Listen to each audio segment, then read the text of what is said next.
I couldn't even watch the slideshow, to be honest with you. You want to say anything? No? All right, here we go. So first of all, everybody raise your hand if you heard my dad talk about his steps. Oh, that's so, listen, if you want to get a couple steps in before we get this started, I know you ate a little bit today. He talks about he's like got 20,000 steps, 15,000 steps. I'm like, how is this guy doing this? Many steps in a day. And what I realize is he's got short legs, right? So for every 7 of his steps, it's equal to 1 human step. So it's like like a dog year conversion. It's like that, but with steps. All right, listen. So we're gonna try to keep this light because we all know how emotional Uncle Mike gets with these speeches. She's not even here. Once the waterworks start with him, you can't turn that falsetto off. So, here we go. Humble beginnings. Edward James Altieri, son to Nicky and Rose Altieri, grew up in Bloomfield and Newark. He graduated from the School of Hard Knocks, trying to stay out of trouble, and instead, most of him developing his character, his smarts, and his boyish good looks. To give an example of his character at an early age, in middle school, a bully knocked down a classmate's books in the hallway. Bam! What did my dad do? He took that kid, boom, slammed him up against the lockers and said, "Hey, bully, pick those books up, fella." No, it was the other kid. He took the nerd and said, "Hey, move those friggin' books next time." That actually was that's a true story. The first part, not the... my dad was like a short, stocky superhero that shaved in middle school. His superhero skills along with his mustache piqued the interest of a Miss Linda Curiel. They were soon inseparable and got married in their early 20s. My dad was also a self-proclaimed greatest middle school athlete in football, baseball, and basketball. Although at the ripe age of 84, he's still a better golfer than all his sons combined. 64. So, you look not a day over there, 64. All right, so but I do have to say, I did see my dad in action years ago when I was in middle school. I think he was doing a pickup game with the CS people. There's one kid there, he was in his 20s, he was the ringer, going against my dad. And at one point, the kid had a fast break toward the basket, wide open. All of a sudden, I see these little feet come behind this guy, steal the ball, come back, drive, and get a layup. So he's quick. And I think he's also proven himself time and time again with his management skills with the success of the CS softball team. You guys had 2 wins in the 50 years? So in 8th grade, his guidance counselor recommended he didn't go to college and to learn a trade. Did he listen? No. What? No. Oh, he didn't listen? He's like, what? He's like, no. He's like, this young lad, he was motivated. No one's going to tell him he couldn't accomplish his goals. So let's take a look at how Dad ended up in CS. So after high school, he worked digging ditches for PSE&G. In college, he transported cars from New York to New Jersey for a national car rental. He also worked as a bookkeeper. His first job, he was making $99 a week. No, that was a bookie. Oh, bookie. So he was making $99 a week with a baby on board, this guy, and he was also studying for his CPA. Second job he got fired because somebody sent his resume to his employer. And to this day, we don't know who it was. It was a blind P.O. box. I know, Mom doesn't have other examples. That never happens. But that same day, my mom called an ad in the paper for Murray Schuhalter.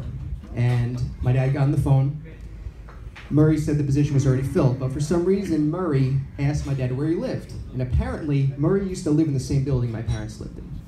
So it's like, you know what, why don't you come in for an interview? He ended up getting hired there, and that's where he met his lifelong friend, Tony Salerno. And apparently, during Murray, you passed your CPA exam, right? Round of applause for that, please. That's not easy.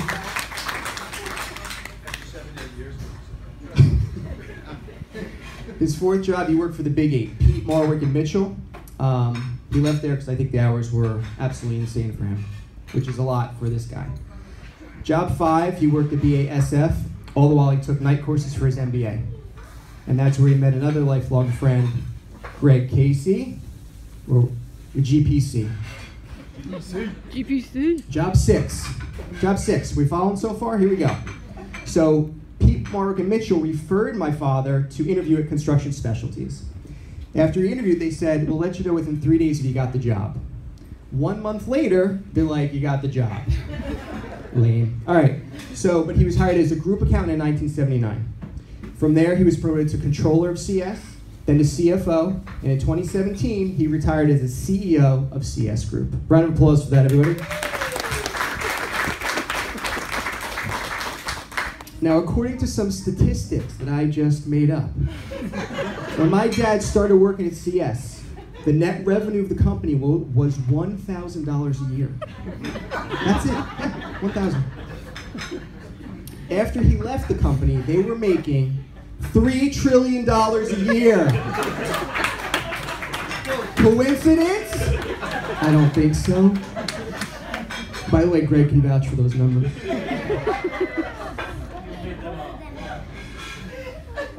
All right, so looking at his family, I think Dad did a pretty good job raising us. Even with working and traveling like a maniac and climbing up the CS ladder, he always made time for his family. He managed to coach Dana's softball team, coach Nick in my all-star team, brought our baseball teams to multiple championships. He also took us on amazing vacations while we were growing up, and he still does. He never showed us the stress of work. He was always being goofy and making us laugh.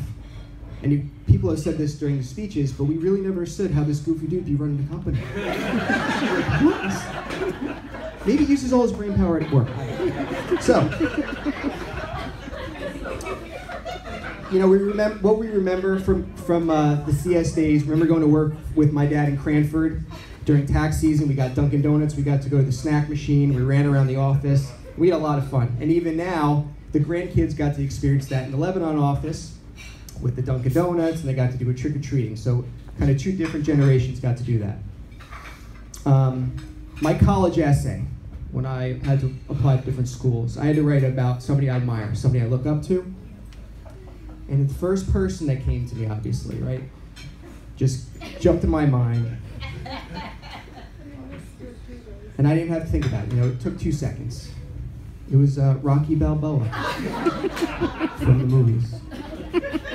But then my mom yelled at me. She said, what about that? I said, he's my number 2. Definitely a close second for that, so thank you for that, Mom. But if you think about it, they have similar attributes.